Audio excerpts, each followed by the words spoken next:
안녕하세요. 저는 조린입니다. 눈보라 속에서 두 아이와 함께 7시간을 운전해 갔어요. 무릎 위에 카세로를 올려놓고 희망을 가득 담아갔는데 결국 제 친언니의 명절 식탁에 우리 자리가 없다는 말을 들었어요. 그들은 오해였다고 했어요. 하지만 이름이 목록에서 빠진 걸 어떻게 오해할 수 있죠? 사촌의 식탁에서 밀려난 아이, 사랑으로 손수 짠 스카프가 쓰레기처럼 던져졌습니다. 침묵이 단순히 어색한 것이 아니라 의도된 것일 때 어떻게 해야 할까요? 그리고 당신을 키워준 사람들이 당신을 처음부터 존재하지 않았던 것처럼 행동할 때 어떻게 해야 할까요? 수요일 오후, 학교 픽업 알림과 서쪽에서 눈발이 날아온다는 경고 사이에서 메시지가 왔습니다. 사라 페네로부터였습니다. 단 한 줄뿐이었습니다. 시간이 되면 토요일 밤에 명절 파티에 들러도 될까요? 그게 전부였다. 아니, 만나고 싶어요. 아니, 아이들도 사촌들과 놀고 싶어 할 거예요. 누구에게나 보낼 수 있는 일반적이고 차가운 메시지였다. 그럼에도 불구하고 나는 그 메시지를 인정하고 싶지 않을 만큼 오래 쳐다보았다. 올해는 maybe, just maybe, 다를 수도 있겠지라고 생각하며 바로 답장하지 않았다. 5번째나 6번째 읽을 때마다 더 따뜻한 말이 나올까 기대하며 계속 읽었다. 하지만 결코 그렇지 않았다. 그날 저녁 내내 휴대폰을 쳐다보며 망설였다. 확인해야 할까? 시간을 물어볼까? 무언가를 가져갈까? 결국 문자를 보냈다. 요리를 가져가면 도움이 될까요? 아이들이 좋아하는 고구마 캐서롤을 만들 수 있어요. 읽었다. 답장이 없었습니다. 메시지 아래에 회색 글자가 빈방에 울리는 메아리처럼 남아있었습니다. 다음 아침, 나딘이 사라펜 이모의 파티에 갈 거냐고 물었습니다. 학교에서 징글벨록 춤을 연습했어요, 엄마. 모두에게 보여주고 싶어요. 그녀의 작은 동생이 시리얼을 입에 가득 물고 격렬하게 고개를 끄덕이며 말했습니다. 그리고 그 순간, 결정은 저에게 내려졌습니다. 아마도 그녀가 바빴을 거예요. 아마 답장을 보내려고 했을지도 몰라. 아마 내가 얼마나 포함되고 싶었는지, 용납되거나 배려받는 게 아니라 단순히 포함되고 싶었는지 몰랐을지도 몰라. 아이들이 사촌들에게 줄 선물을 고르는데 도움을 주게 했다. 선물을 조심스럽게 포장하고 손으로 그린 사슴 모양의 태그를 각각에 붙였다. 나엔도 사라페네를 위해 하나 만들었다. 문자 메시지에 대해 말하지 않았지만 그녀는 그냥 알아서 생각했을 거예요. 그게 아이들의 방식이에요. 그들은 사람들이 관심을 보여주기 위해 나타날 거라고 기대해요. 나는 뜨개질 도구를 꺼내 몇 달 전에 시작한 스카프를 완성했어요. 사라페네의 생일 선물로 만들려고 했지만 보내지 않았어요. 색상이 맞지 않는다고 스스로 말했어요.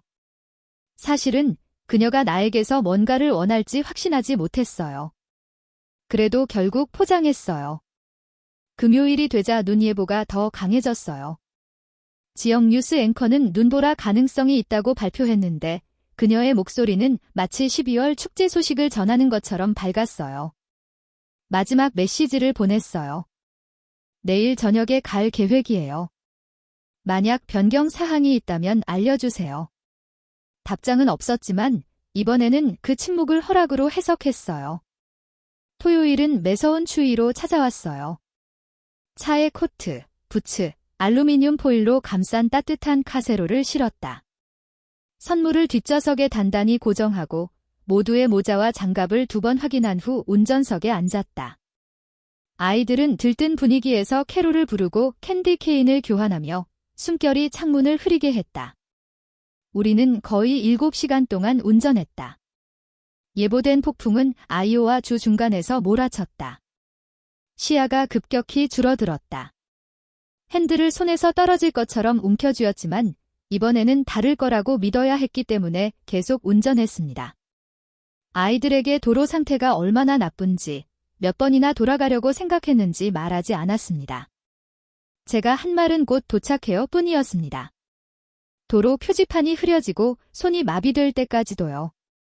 결국 시더래피즈에 도착했을 때 눈은 그쳤지만 추위는 오래 머물러 있을 것처럼 차갑게 내려앉았습니다. 사라펜의 스트리트에 들어서며 심장이 두근거렸다. 뒷좌석에 아이들을 따뜻하게 감싸고 헤드라이트가 눈 속을 간신히 비추는 중 나는 속으로 속삭였다. 이번에는 다를 거야. 맞지? 내인의 작은 손이 내 손을 더 세게 잡았고 나는 그녀가 내 약함을 보지 못하게 해야 했다. 차에서 내리자 바람이 강하게 몰아쳤고 부츠 아래 눈이 바스락거리며 차가운 공기가 옷 속으로 파고들었다. 아침에 신중히 챙긴 옷차림에도 추위가 뼛속까지 파고들었다. 내 팔에 안긴 아들은 이미 잠들어 있었고 그의 뺨이 내 어깨에 따뜻하게 닿아 있었다. 그는 내가 두 번째 옷처럼 지고 있던 긴장감을 전혀 느끼지 못했다. 드라이브웨이는 대부분 치워져 있었지만 유일한 빈 공간에는 눈더미에 박힌 인쇄된 예약 표시판이 있는 사워스가 주차되어 있었다. 금색 번호판에 제노 1분이라고 새겨진 세련된 은색 SUV가 의도적으로 보이는 자만감으로 주차되어 있었다. 나는 길 아래에 차를 세웠고 바퀴가 눈더미에 미끄러지며 한 번 흔들린 후 멈췄다. 앞문까지 절반쯤 걸어가기 전에 장갑이 젖기 시작했다. 문에 도착했을 때는 팔이 아프고 나딘의 스카프가 뒤로 풀어져 있었다. 앞문은 살짝 열려 있었고 음악과 웃음소리가 끓는 냄비에서 증기가 새어나오듯 흘러나왔다. 하지만 아무도 우리를 맞이하지 않았다. 아무도 밖을 내다보지 않았다. 익숙한 얼굴은 보이지 않았고 문턱 너머에는 단지 따뜻함만이 있었을 뿐 우리는 추운 밖에서 서 있었다. 나는 문을 살며리 밀었다. 복도는 거리대에 걸린 코트들로 가득 차 있었고 부츠가 가지런히 놓여 있었으며 계피와 구운 햄의 향기가 공기를 가득 채우고 있었다. 나는 나딘을 앞으로 밀며 부츠를 닦으라고 속삭였다. 그녀는 말대로 했지만 우리를 위해 자리를 내어주는 사람은 아무도 없었다. 안쪽은 모든 것이 반짝였다. 광택이 나는 바닥, 반짝이는 불빛, 엄청난 돈을 들인 듯한 장식용 화환. 그리고 우리는 거기에 서 있었다. 나에게는 카세롤과 선물 가방, 그리고 식당 아치 근처에 걸린 좌석 배치도에 어디에도 이름이 없는 두 아이가 있었다. 모르는 여자가 샴페인 잔을 들고 차트와 나를 번갈아 보더니 누군가의 동반자이신가요? 라고 물었다. 대답하기 전에 그녀는 이미 다른 사람과 대화를 나누며 걸어갔다. 내 눈은 다시 명단으로 돌아갔다. 모든 이름은 타이핑되어 있었고 식당에 놓인 긴 테이블의 접시와 일치하는 자리 표시와 완벽하게 정렬되어 있었다. 내 안이 내 코트를 잡아당겼다. 엄마, 우리 자리 어디예요? 거짓말을 할 마음이 없어서 대답하지 않았다. 그녀를 코트거리로 이끌었지만 이미 공간이 없었다. 결국 코트를 팔에 걸고 접시를 허리에 대고 균형을 잡으며 서 있었다. 사라페네에게 짜준 스카프가 선물 가방에서 살짝 젖은 채로 튀어나와 있었다. 마르렌 이모는 우리 쪽을 한 번도 보지 않고 사라페네의 쌍둥이를 디저트 테이블로 안내하며 지나갔다. 나애는 본능적으로 따라갔지만 다른 사촌의 엄마가 딸의 팔을 단단히 잡으며 가로막았습니다. 저는 천천히 돌아섰습니다. 분비는 집의 열기로 땀이 나기 시작했지만 소매에 아직도 차가움이 남아 있었습니다. 주방 건너편에서 사라페네를 보았습니다. 그녀는 등을 돌리고 앞치마를 단정하게 묶은 채 옆에 있는 남자가 말한 것에 웃고 있었습니다. 그녀가 고개를 들어 내 눈을 마주치고 고개를 끄덕일 거라고 생각했지만 그녀는 그러지 않았다. 대신 지네아가 빨간색과 축제 분위기의 음료를 든 채 내 옆을 스쳐 지나갔다. 그녀는 멈추지도 않았다. 사라페네는 이 날씨에 정말로 올 줄 몰랐어. 그녀는 속삭이며 그 미소는 항상 웃음보다 칼날처럼 느껴졌다. 나는 손에 든 카세롤 접시를 옮기다 거의 떨어뜨릴 뻔했다. 아무도 내게서 받아주지 않았다. 아무도 아무것도 주지 않았다. 거실에서 웃음소리가 터져나왔다. 누군가 건배를 외쳤다. 나딘이 내게 몸을 기울이며 속삭였다. 그들이 우리가 여기 있다는 걸 알까요? 나는 억지로 미소를 지었다. 알 거야. 내 손이 떨렸다. 추위 때문이 아니라 인식의 아픔 때문이었다. 무시당하는 것 때문도 보이지 않는 것 때문도 아니었다. 이건 완전히 다른 것이었다. 이건 잊은 것이 아니었다. 의도적인 것이었다. 그 과열된 현관에 서서 그녀를 위해 짠 스카프를 손에 쥔 채 우리는 단순히 예상치 못한 존재가 아니었다. 우리는 원하지 않는 존재였다. 화면에서 멀어졌다. 하지만 내가 멀어질 수 없었던 것은 나연이 다음에 말한 것이었다. 엄마, 그녀가 속삭이며 내 소매를 가볍게 잡아당겼다. 왜 우리 사진에 하나도 안 나와요? 나는 얼어붙었다. 그녀의 질문은 분노에서 나온 것이 아니었다. 혼란에서 나온 것이었다. 아이들이 사랑이 포함되는 모습으로 기대하는 그 공간에서 의도적으로 제외되는 것이 무엇을 의미하는지 아직 이해하지 못하는 곳에서 나온 질문이었다. 나는 살짝 몸을 숙여 그녀의 머리를 귀 뒤로 쓸어내리. 느끼지 않는 미소를 강요했다. 다음에는 나올지도 몰라. 나는 거짓말을 하며 목소리가 갈라졌다. 그녀는 나를 믿으며 고개를 끄덕이고 희망에 차서 다시 화면으로 시선을 돌렸다. 우리는 거실 뒤쪽에 서 있었고 프로젝터가 부드럽게 허밍하며 손님들의 얼굴에 황금빛을 투영하고 있었다. 모두 가까이 모여 앉아 와인 잔과 종이 접시를 무릎 위에 올려놓고 있었습니다. 슬라이드쇼가 재생되는 동안 방 안은 웃음과 부드러운 대화로 가득 차 있었습니다. 사라 페네의 화려한 발표, 우리 가족의 역사였습니다. 화면에 한 장씩 사진이 지나갔습니다. 생일 파티, 휴가, 명절. 하지만 단 한 번도 제 얼굴은 보이지 않았습니다. 단 한 번도 나연이나 제 아들의 모습도 찾을 수 없었습니다. 마치 우리가 가족에 존재하지 않았던 것처럼 말이죠. 몇 장의 사진은 내가 직접 계획하거나 주최한 행사들이었지만 이제는 사라 페네가 중심에 서서 왕관도 없이 왕비처럼 미소 짓는 모습으로 재구성되어 있었다. 그 다음에는 내가 생생히 기억하는 어린 시절 사진이 나왔다. 우리 집 앞 현관에서 찍힌 사진이었다. 나는 6살, 사라 페네는 9살이었다. 우리는 같은 디자인의 부활절 드레스를 입었다. 엄마는 깨끗한 사진을 원하셨기 때문에 우리를 옆에 앉혀 웃으라고 말씀하셨습니다. 하지만 화면에 나온 버전에서는 제가 완전히 잘려나갔습니다. 사라 페네는 중앙에 완벽하게 자리 잡고 바구니를 들고 있었습니다. 배경은 제가 앉아있던 자리 바로 앞에서 끊겼습니다. 저는 그 화면을 쳐다보며 심장이 너무 세게 뛰어서 피아노 음악의 다음 소리를 거의 들을 수 없었습니다. 손님들은 예의 바르게 박수를 쳤습니다. 일부 사람들은 추억이 얼마나 달콤했는지 이야기했어요. 제 뒤에 있던 여자가 속삭였어요. 사라 페네는 항상 가족을 하나로 묶어주는 사람이었어요. 그녀는 그런 종류의 여자예요. 저는 돌아서서 웃고 싶었어요. 소리쳐서 울고 싶었어요. 하지만 대신 완벽하게 움직이지 않고 서 있었어요. 가방 속에 접힌 스카프. 구석에 안락의자에 잠든 제 아들. 나에는 자신이 모르는 삶이 눈앞에서 펼쳐지는 것을 지켜보고 있었어요. 비디오는 굵은 글씨체로 된 자막으로 끝났다. 폭풍과 햇빛을 지나 함께 여기까지 왔습니다. 함께. 그 단어는 정말 특별했다. 사라 페네는 일어나 가벼운 인사를 했다. 자만감으로 인해 겸손을 가장할 수 없는 사람만이 할 수 있는 인사였다. 이 여정에 함께 해주셔서 감사합니다. 그녀는 말했다. 이 가족이 없었다면 저는 할 수 없었을 거예요. 박수가 터져 나왔다. 진해아는 눈시울을 닦으며 마치 국가 보물을 공개한 듯 했다. 아무도 나를 돌아보지 않았다. 아무도 알아차리지 못했다. 박수를 받지 않은 유일한 사람은 바로 이 파티를 정리하던 사람, 2해 전 크리스마스 때 엄마의 수표가 반환되자 케이크를 사던 사람, 그중 3개의 할로윈 슬라이드 의상을 수선하던 사람이었기 때문이다. 나는 유령 같았다.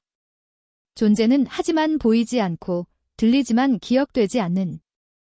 불이 켜지자 사람들이 다시 움직이기 시작했다. 잔을 채우고 의자를 옮겼다. 나딘이 내 쪽으로 머리를 기댔고 속삭였다.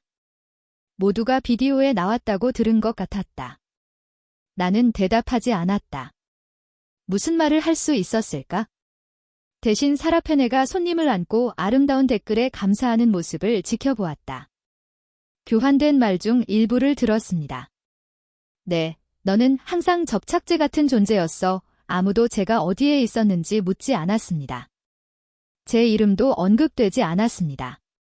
저는 본능적으로 결정보다 더 빠르게 발걸음을 옮겨 로비 쪽으로 물러났습니다. 더 이상 상처받지 않았습니다. 정확히 말하면요. 내가 느낀 것은 더 차갑고 명확한 것이었다. 희망이 살던 내 안의 공간이 이제 조용히 가라앉고 있었다. 아마도 나는 단순히 환영받지 못한 것이 아니었을지도 모른다. 이미 지워져 버렸을지도. 내 안이 내 소매를 잡아당겼다. 집에 가도 돼. 그녀가 조용히 물었다.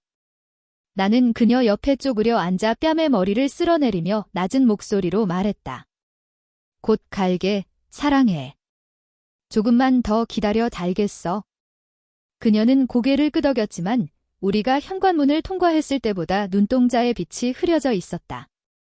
그녀가 펀치 테이블 쪽으로 걸어가자 현관 옆에 작은 접이식 테이블이 놓여 있는 것을 발견했다. 사용되지 않은 이름표로 어지럽혀진 그 중 하나가 내 시선을 끌었다. 흰색 직사각형의 샤프펜으로 휘갈겨진 글씨. +1, 나엔. 내 이름도 성도 없었다. 단지 +1과 내 딸의 이름뿐이었다. 우. 리는 누군가의 초대장에 추가된 것처럼 느껴졌다. 얼굴이 화끈거리는 것을 느끼며 그것을 집어들고 모서리를 손가락으로 쓸어보았다. 뒤에서 누군가 말했다. 그 아이가 당신의 학생이에요. 나는 돌아보았다. 사라페네의 학부모회 모임에서 어렴풋이 기억나는 노인 여성이었다. 그녀는 칭찬처럼 미소 지었다. 당신의 베이비시팅 방식이 정말 자연스러워요. 내가 소리내어 정정했는지 기억나지 않는다. 내 입술이 벌어지는 걸 기억한다. 대신 우리 사이에 침묵이 내려앉는 걸 허용했다. 자신을 추스르려고 거실로 물러나려는데 지네아가 평소처럼 달콤한 매력으로 나를 가로막았다. 네인 정말 귀엽네요. 그 드레스도 너무 예쁘네요. 중고로 샀겠죠. 그녀의 목소리는 인공적인 따뜻함으로 흘러나왔다. 요즘 트렌드죠. 정말 지속 가능하네요. 제가 대답하기 전에 그녀는 이미 사라졌고 그녀의 하이힐 소리가 나무 바닥에 퉁퉁거리는 소리를 내며 사라져갔어요. 저는 벽난로 옆에 서 있는 사라페네를 보았어요. 그녀는 제가 선물 가방 위에 조심스럽게 접어둔 스카프를 보았어요. 제가 그녀를 위해 부드러운 장미색 양모로 짜준 것이었어요. 그녀는 다른 손님 쪽으로 몸을 기울이며 말했어요. 제 작은 아이가 유치원에서 그런 걸 만들어줬어요. 우리는 그걸 액자에 넣었어요. 다른 여자가 웃었다. 나는 복도로 걸어 들어가 코트 주머니에서 휴대폰을 꺼내 화면을 터치하며 급한 메시지를 확인하는 척했다. 사실은 은행 앱을 열었다. 사라페네에게 매월 $600를 자동 이체하는 거래는 여전히 활성화되어 있었고 아직 확인되지 않았으며 여전히 기대되고 있었다. 취소 버튼 위에 손가락을 머물렀지만 누르지 않았다. 아직은 아니었다. 대신 집 뒤쪽으로 걸어가 선물 교환 테이블이 설치된 곳으로 갔다. 상자들이 높이 쌓여 있었고 대부분 반짝이는 리본과 음각으로 된 태그가 달려 있었다. 가족 그룹별로 분류된 인쇄된 표지판이 있었다. 사라페네와 가족이라는 라벨이 붙은 것을 찾았다. 목록에는 섬세한 필체로 이름들이 적혀 있었다. 사라페네, 그녀의 자녀들, 심지어 지네아까지. 나나 나딘이나 내 아들의 이름은 없었다. 근처에 서 있는 사람들이 누군가의 말에 웃고 있었다. 사라페네의 목소리를 알아차렸다. 참석을 확인한 사람만 목록에 올렸어. 정리해야 했으니까. 목을 가다듬으며 차분히 말했다. 문자 보냈어. 뭐 가져오라고 물어봤잖아. 사라페네는 놀라지 않고 사과하지도 않았다. 단지 짜증난 표정이었다. 답장 안 했잖아. 안 온 걸로 알았어. 다퉜다 목소리를 높이지 않았어요. 하지만 내 안에 무언가가 깨졌어요. 크게는 아니었지만 마침내 다른 말 없이 걸어갔어요. 주요 복도로 돌아가며 심장이 뛰었어요. 부끄러움 때문이 아니라 확신 때문이었어요. 그 순간 내 안에 무언가가 변했다는 걸 알았어요. 그들이 결국 나를 볼 거라고 희망하던 부분이었어요. 그 부분은 이제 조용해졌어요. 한 번 더 무시당하면 이 가족인 척하는 걸 그만두기로 결심했어요. 나는 계단 옆에 앉아있는 나엔을 발견했다. 그녀의 손은 무릎 위에 접혀 있었고 눈은 바닥을 향해 있었다. 나는 그녀 옆에 앉아 이름표를 그녀의 무릎 위에 놓았다. 이건 뭐야? 그녀가 물었다. 아무것도 아니야. 내가 말했다. 그냥 여기 속하지 않는 거야. 나는 목록에서 빠진 내 이름을 다시 한번 바라보았다. 그리고 이번에는 실수처럼 느껴지지 않았다. 그것은 메시지처럼 느껴졌다.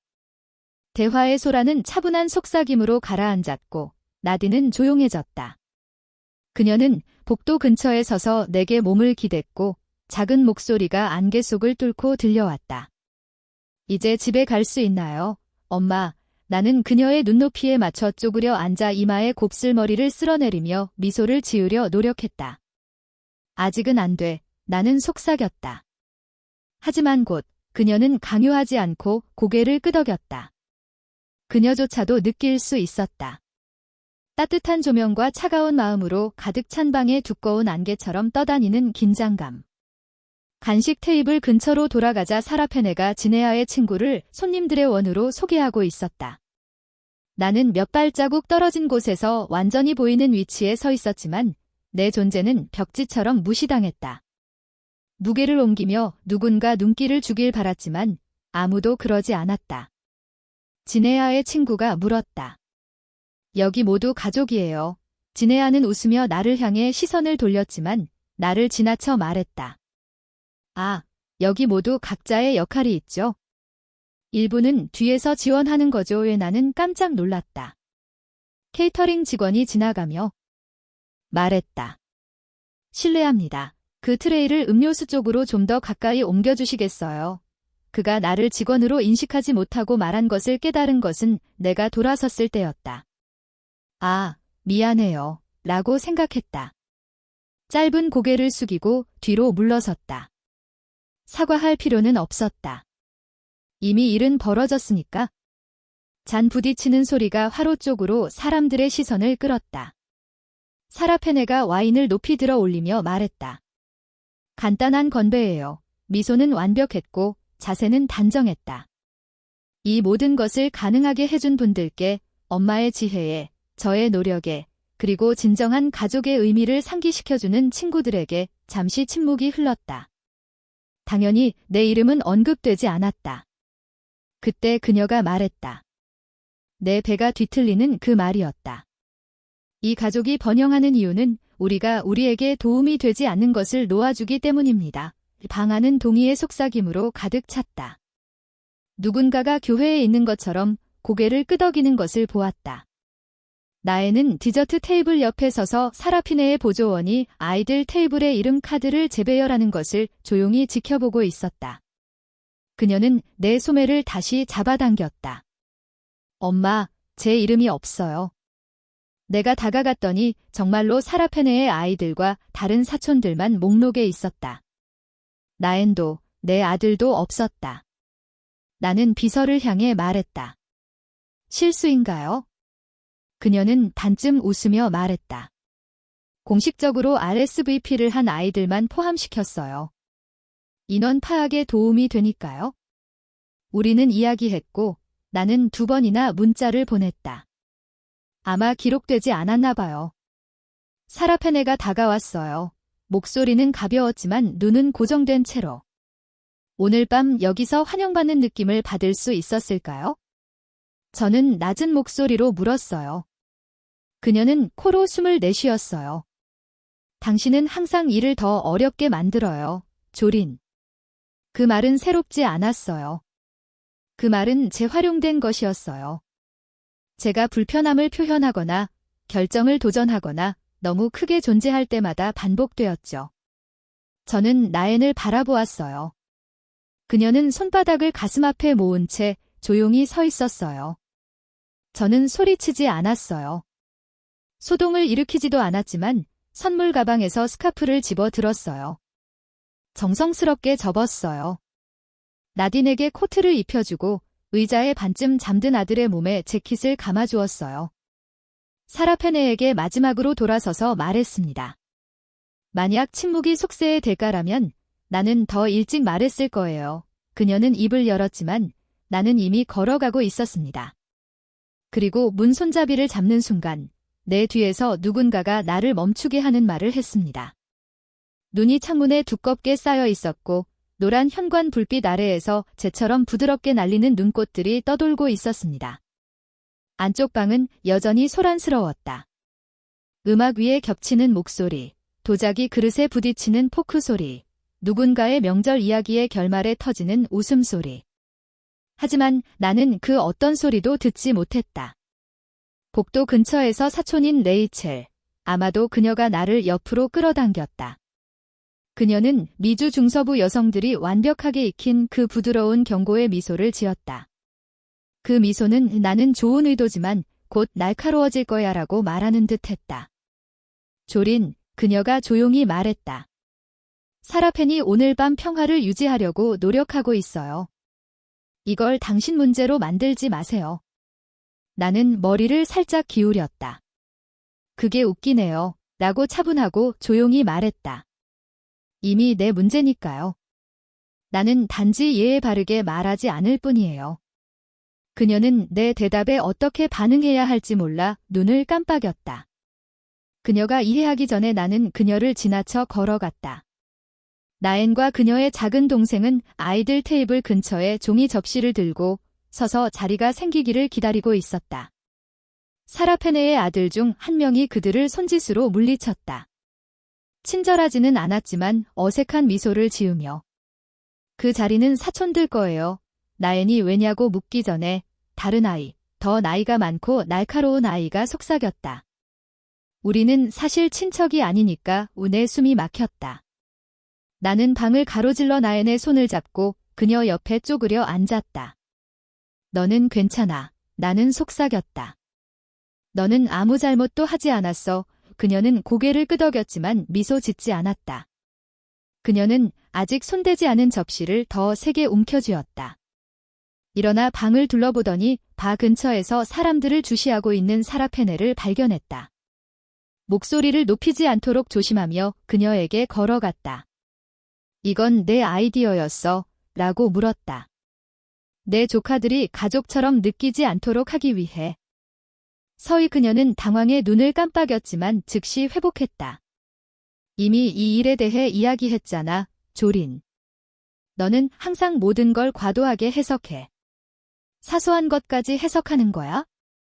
이름표, 좌석 배치도, 잘린 사진, 분위기까지.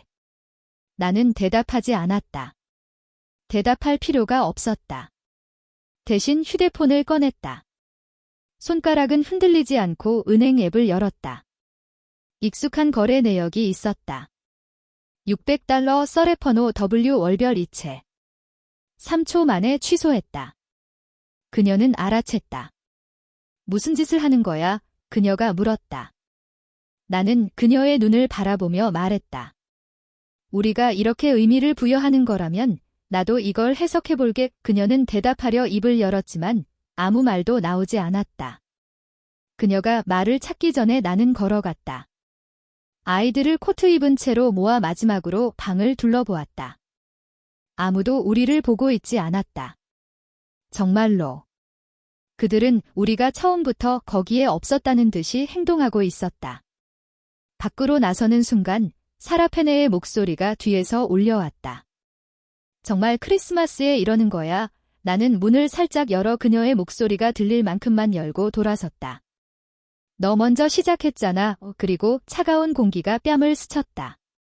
날카로운 추위였지만 안보다 훨씬 따뜻하게 느껴졌다. 대신 나는 중요한 것, 아이들과 다음에 할 일로 시선을 돌렸다. 우리는 차에 도착했다. 내인은 이미 안전띠를 메고 조용히 앉아 있었지만 두려움 때문에 너무 열심히 밀어붙이지 않으려는 아이들만의 침묵으로 나를 지켜보고 있었다. 그녀의 형을 차 시트에 안아 넣은 순간 뭔가 깨달았다. 그녀의 장갑이었다. 손에 없었고 코트 주머니에도 없었다. 아마 계단 근처에 떨어뜨렸을 거야. 두고 가려고 생각했다. 그저 장갑일 뿐이었으니까. 하지만 그날 밤 내 이름은 너무 많이 남겨져 있었다. 다른 것을 남겨둘 수 없었다. 곧 돌아올게 라고 나인에게 말했다. 앞문이 삐걱거리며 열렸다. 따뜻함이 다시 나를 감쌌다. 두껍고 너무 많아서 겨울 공기의 차가움과 대비되어 긁히는 듯 했다. 대부분의 손님들은 집 뒤쪽으로 이동했다. 음악은 여전히 흘러나오고 있었지만 이제는 더 조용해져 낮은 목소리와 웃음소리와 섞여 있었다. 나는 조용히 복도를 지나가다 난간 근처에서 그녀의 장갑을 발견했다. 장갑을 주우려고 몸을 숙였을 때 내 이름이 들렸다.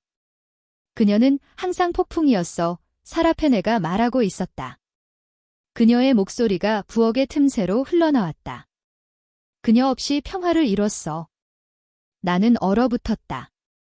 지네아의 웃음이 이어졌다. 오늘 밤 그녀를 완벽하게 처리했어. 정말 어떻게 하는지 모르겠어. 그녀는 드라마를 먹고 살아. 사라페네는 아이들을 위해 우리 공간을 보호해야 한다고 했어. 아이들을 위해 목이 메었다.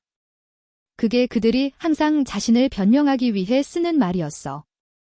그들은 잔인하게 하려고 한 게 아니야. 아이들을 위해 한 거야. 참 편리한 말이지.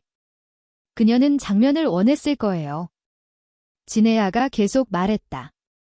그녀는 항상 그래요. 사라페네의 대답은 부드럽고 연습된 한숨이었다.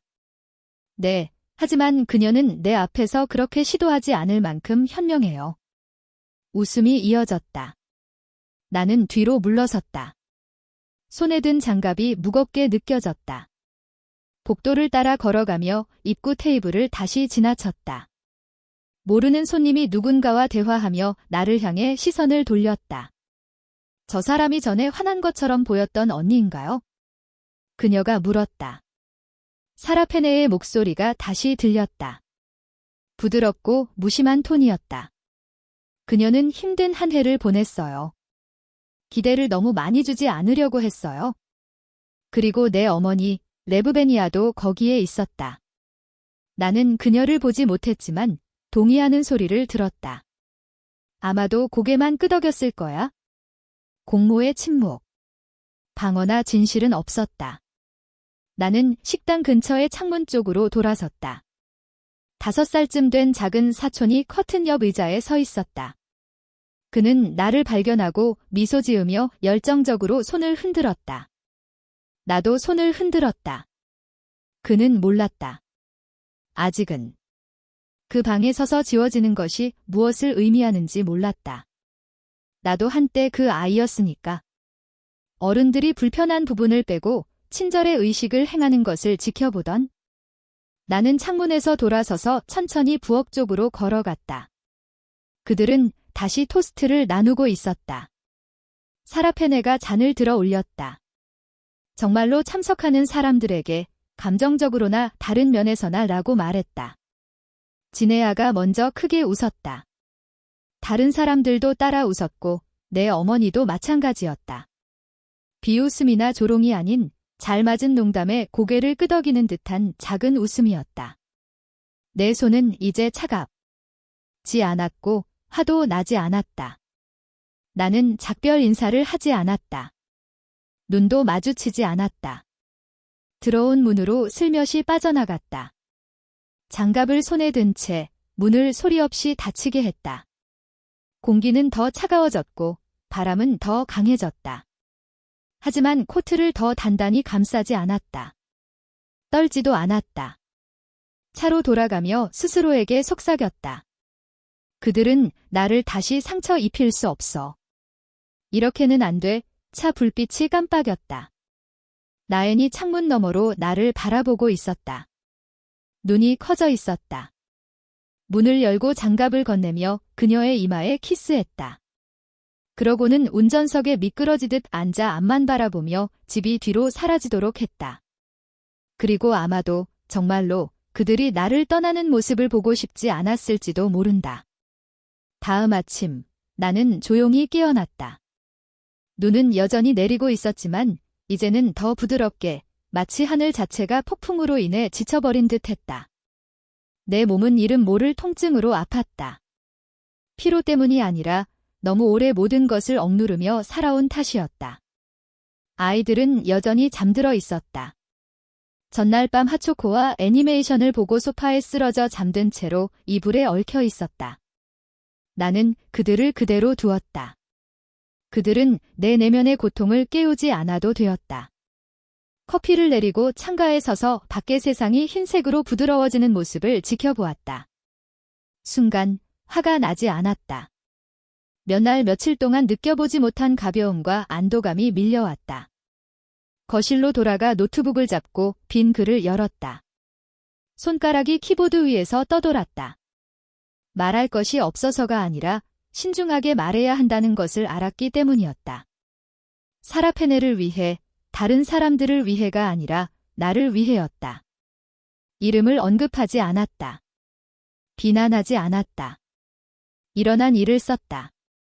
이름표도, 눈맞춤도, 인정도 없는 방에 들어가는 느낌을. 딸이 접시를 움켜쥐었다가 그 자리가 그녀를 위한 것이 아니라고 들은 순간을. 내 이름이 +1이었다는 것을. 우리 가족 영상이 너무 편집되어 내 어린 시절이 내 영상에서 잘려나갔다는 것을 썼습니다. 아이의 시선으로 썼습니다. 작은 굴욕들이 쌓여 메시지를 전달했습니다. 너는 우리 중 하나가 아니다. 그리고 사진을 첨부했습니다. 이름표에 +1으로 표시된 나엔의 사진. 우리 이름이 빠진 좌석 배치도. 슬라이드쇼 프레임의 흐릿한 정지 화면에서 내 팔의 반만 잘려나갔고 나머지는 보이지 않았습니다. 그 아래에 저는 썼습니다. 일부 가족은 침묵으로 지웁니다. 일부는 계획으로 지웁니다. 게시를 눌렀습니다. 처음에는 아무 반응도 없었습니다. 단지 침묵뿐이었습니다. 제 프로필에 공개적으로 남긴 기다림처럼 그 자리에 머물렀습니다. 하지만 1시간도 안 되어 댓글이 시작되었습니다. 이건 너무 끔찍해요. 그 영상을 봤어요. 저도 그런 느낌이었어요. 말해줘서 고마워요. 가족은 피가 아니에요. 나타나는 사람들이에요. 그 다음 사적인 메시지가 왔어요. 먼 친척, 사라페네의 동료 중 한 명, 2년 전 학교 기금 모금 행사에서 겨우 기억나는 사람. 그날 밤에 알아챘지만 말할 자격이 있는지 몰랐어요. 당신의 딸은 정말 귀여웠어요. 그 일이 일어나서 미안해요. 그리고 사라페네로부터 기다리던 메시지가 왔어요. 너 너무 과장했어. 그 다음에 모두를 부끄럽게 만들기 전에 그 글을 지워 그 말을 오래도록 쳐다봤어요. 그녀의 초대장을 다시 읽던 것처럼 그 안에 없는 따뜻함을 찾으려고요. 저는 답장했어요. 아니요. 진실을 숨기는 건 그만이에요. 그 후 그녀는 답장하지 않았어요. 나중에 이웃이 문자를 보냈어요. 그녀가 작은 강연 기회를 잃었다는 소식을 들었어요. 공공 이미지 때문이라고 했어요. 그걸 언급하지 않았어요.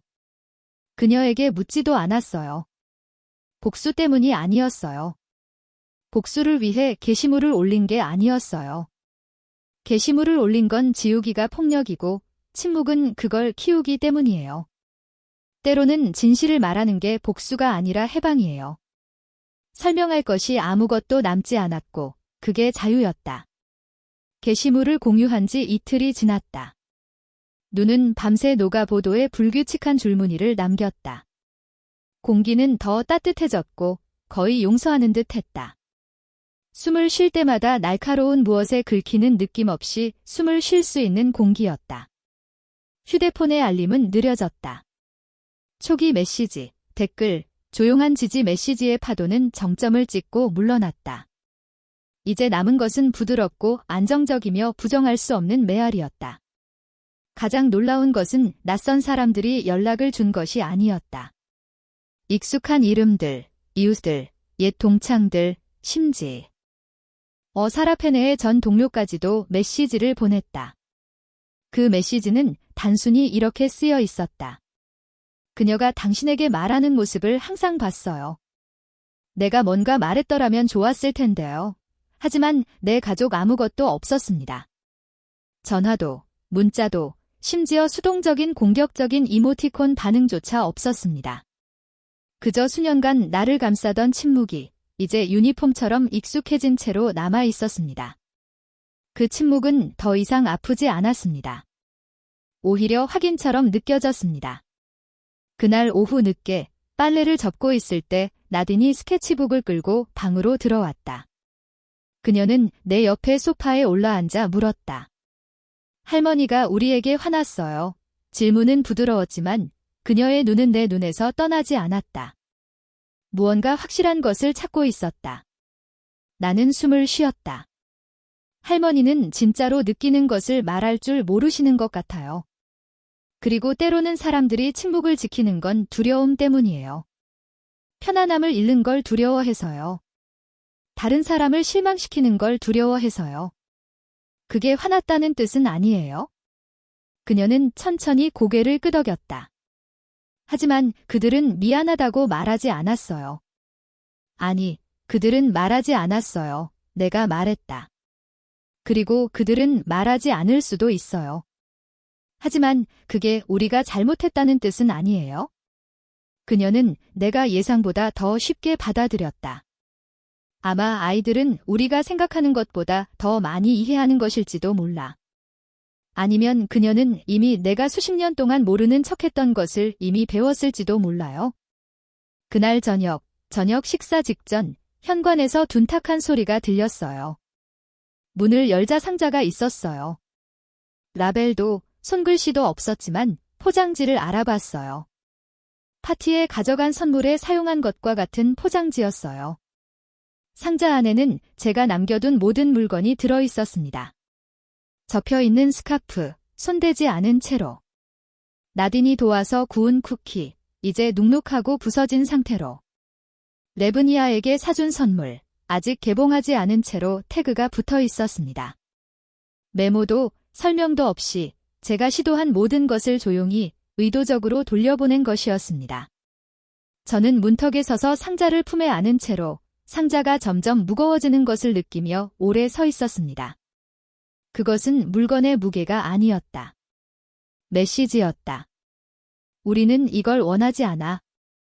아니면 너를. 상자를 안으로 가져와 복도에 놓았다. 울지 않았다. 화도 내지 않았다. 그저 그것을 바라보았다. 거절의 느낌이 사라지고 그것이 무엇인지 깨달을 때까지. 증거였다. 그들은 더 이상 내 집이 아니었다. 그저 내 역사일 뿐이었다.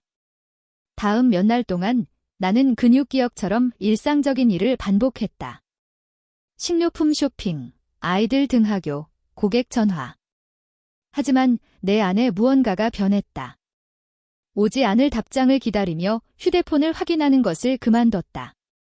머릿속에서 반복되던 슬라이드쇼, 좌석 배치도, 부엌문 뒤의 속삭임도 그만뒀다. 아이들이 잠들고 난 후 나는 부엌 테이블에 앉아 차를 마시며 일기장에 글을 썼다. 이혼 전부터 일기장에 글을 쓰지 않았습니다. 하지만 오늘 밤 말들이 흘러나왔습니다.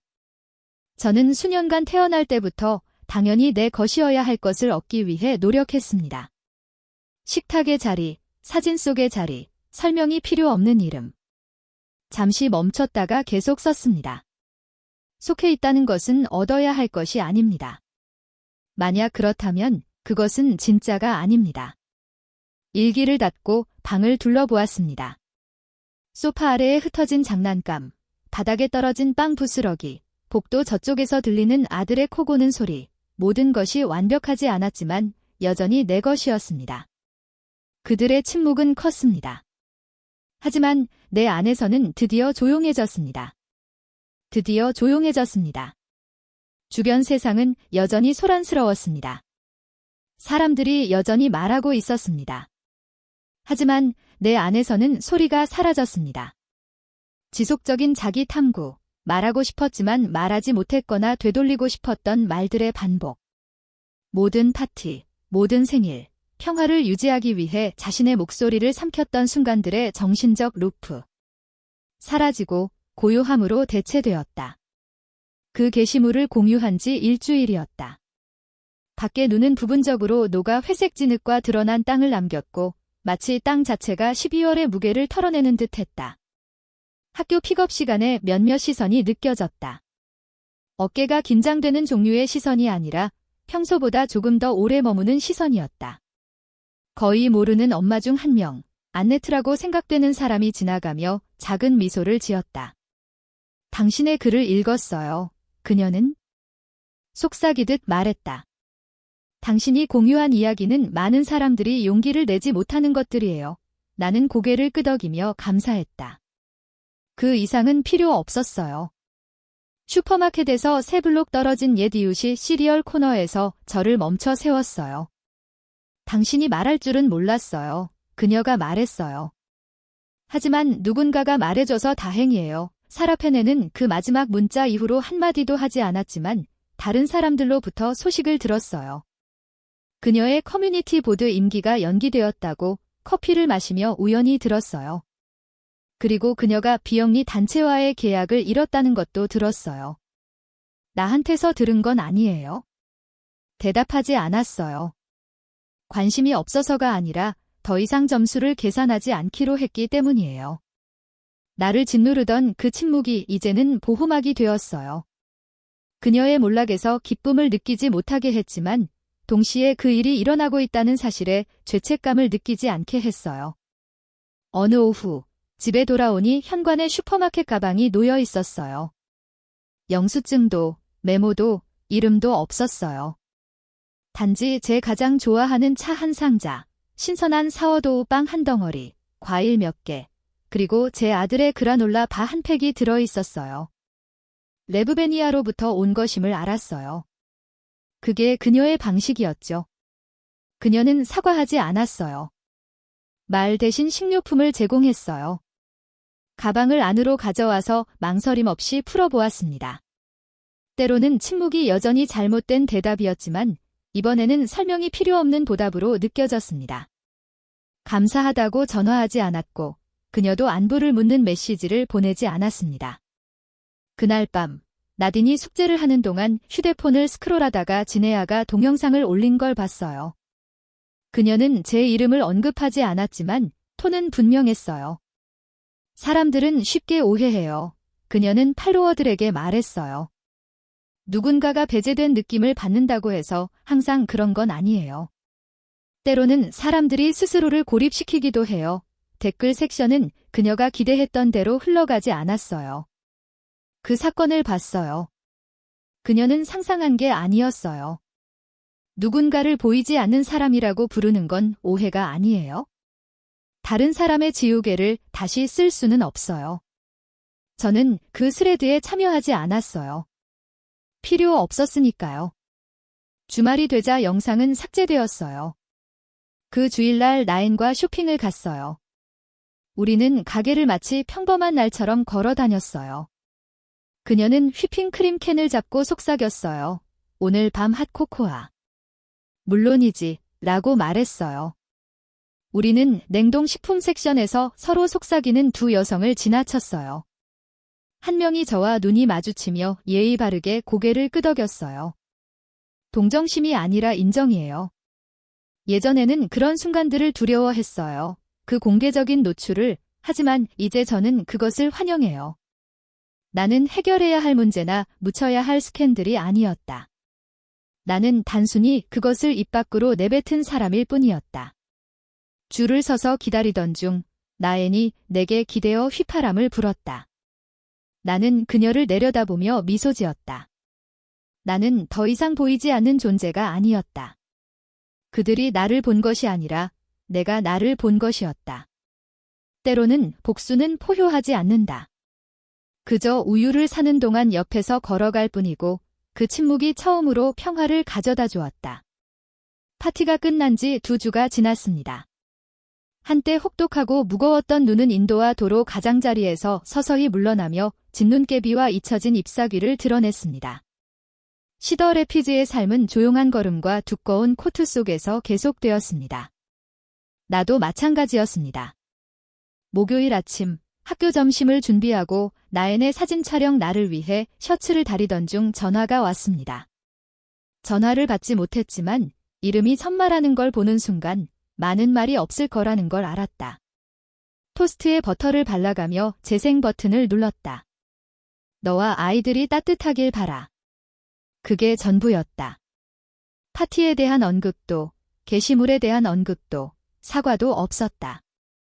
단지 날씨에 대해 말하는 것처럼 진짜 말을 하고 싶지 않지만 뭔가 말해야 할 것 같은 분위기의 메시지였다.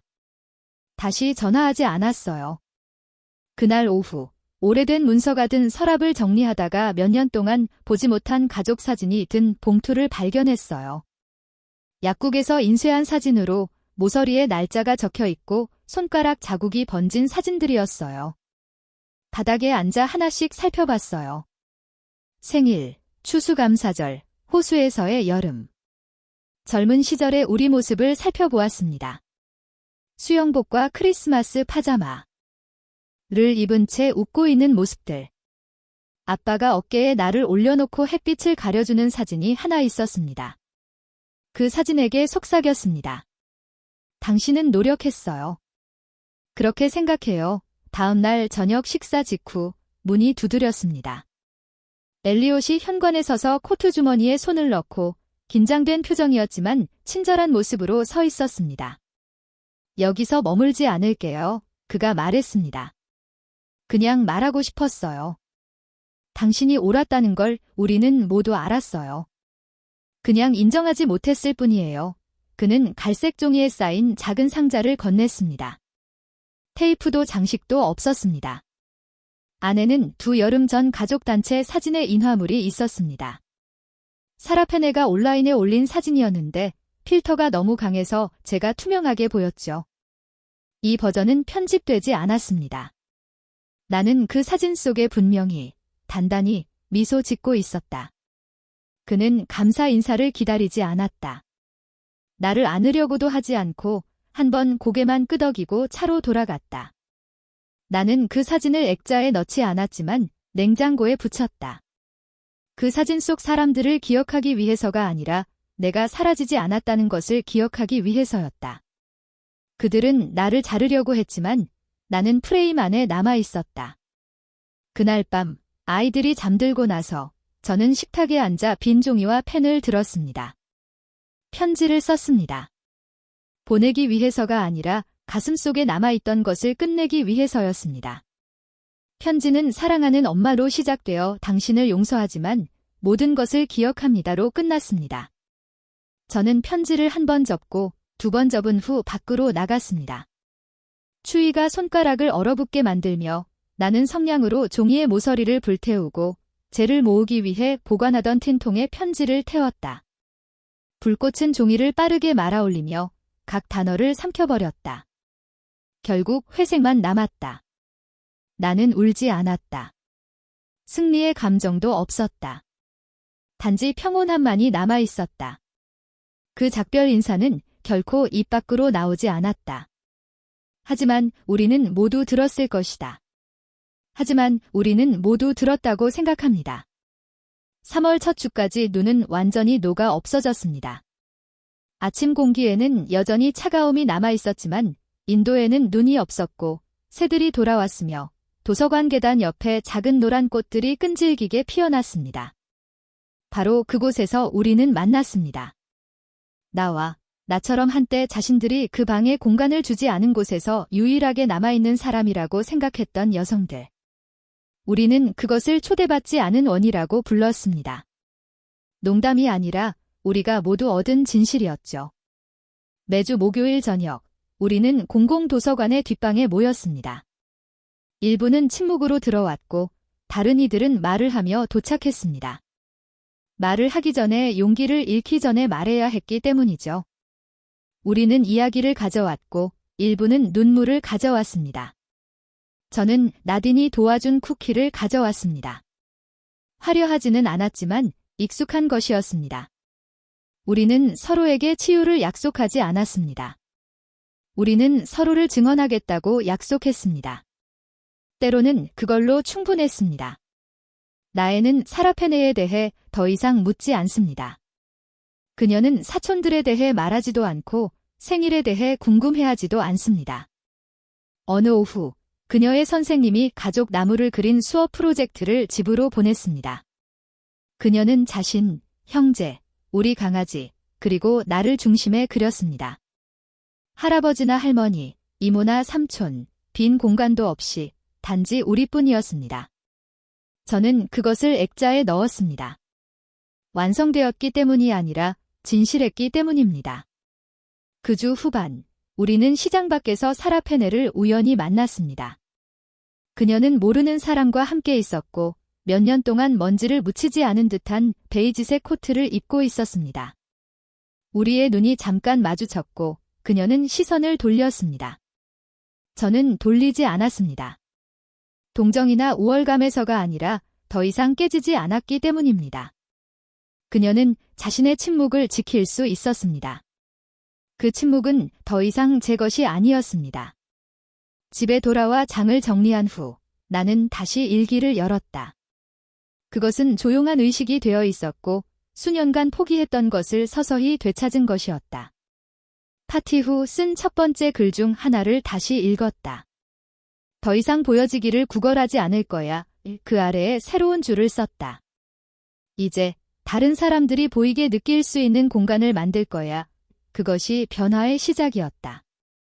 누군가가 내게서 빼앗은 공간을 되찾는 것이 아니라 빼앗을 수 없는 공간을 창조하는 것. 일요일, 우리는 공원으로 갔습니다. 아이들은 아직 젖었지만 얼지 않은 풀밭을 뛰어다녔습니다. 그들의 웃음소리가 들리는 순간을 포착해 사진을 찍었습니다. 햇빛이 아들의 머리카락에 반사되었습니다. 나딘의 볼은 달리기 때문에 붉게 물들었습니다. 둘 다 생기 넘치는 모습이었죠. 그날 밤 그 사진을 인쇄했습니다. 다음 아침 그 사진을 봉투에 넣고 레브니아에게 보냈습니다. 메모도 사과도 없었지만 뒷면에 이것이 제게 가족의 모습입니다. 설명은 필요 없습니다. 라고 썼습니다. 망설이기 전에 우체통에 넣었습니다. 그 후 길가에 서서 녹아가는 봄의 공기를 마셨습니다. 저는 가족을 되찾은 것이 아니었습니다. 저는 저 자신을 되찾았습니다. 그리고 그건 충분했습니다. 때로는 자신이 속하지 않는다는 것을 깨닫기 위해 한 종족이 되어야 합니다. 당신은 돋보이기 위해 태어났습니다. 저는 수년간 자신을 더 수용 가능하고 더 조용하고 타인에게 편리한 사람으로 만들려고 노력했습니다. 하지만 공간을 요구하는 것을 멈추고 자신의 공간을 만들기 시작했을 때 모든 것이 변했습니다. 이건 단순히 가족에 대한 이야기가 아닙니다. 당신을 작게 느끼게 한 모든 방에 대한 이야기입니다. 당신을 제외시킨 모든 테이블에 대한 이야기입니다. 당신을 편리하게 잊혀진 모든 이야기의 버전들에 대한 이야기입니다. 당신의 침묵에서 이익을 보는 사람들에게 당신의 가치를 증명할 필요는 없습니다. 머물기 위해 자신을 줄일 필요도 없습니다. 제 이야기가 당신에게 목소리를 내거나 한 걸음 내딛거나 전통보다 자신을 선택하는 평화를 선택하는 힘을 주길 바랍니다. 이제 당신의 이야기를 듣고 싶습니다. 자신의 이야기에서 외톨이로 느껴본 적이 있나요? 환영받지 못하거나 결코 환영받지 않았다는 것을 깨달았을 때 어떻게 했나요? 댓글에 경험을 공유해주세요. 이 영상이 당신에게 공감되었다면 아래에 댓글을 남겨주세요. 또는 어디서 시청 중인지 알려주세요. 만약 이 영상과 연결되지 않았다면 그런지 그리고 어디서 시청 중인지 알려주세요. 당신의 생각을 듣는 것을 사랑합니다. 더 많은 마음 움직이는 이야기, 침묵을 깨는 이야기, 그리고 자신의 목소리를 찾는 것을 축하하는 이야기를 원하신다면 채널을 구독해주세요. 당신은 혼자가 아니며 당신의 목소리는 중요합니다.